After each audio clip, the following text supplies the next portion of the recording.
pada pelaksanaan rilis Bapak Kapolri kemarin disampaikan oleh beliau bahwa beliau tidak akan segan-segan untuk melakukan penegakan hukum yang tegas dan keras apabila anggota melakukan tindakan yang mencoreng nama baik institusi.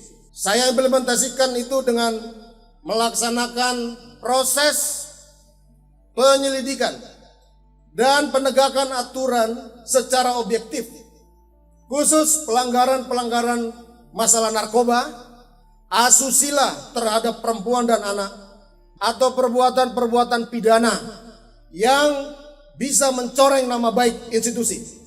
Untuk itu saya perintahkan, lakukan semua ini secara objektif, sehingga kita bisa melakukan penegakan secara tegas dan keras sampai dengan pemecatan. Masih banyak anggota yang berperilaku baik, masih banyak anggota yang berprestasi, tapi dengan 1-2 orang yang kemudian menyebabkan tercorengnya nama institusi, kita sebagai garda terdepan yang menjaga citra Polri, kita lakukan penegakan secara tegas dan keras.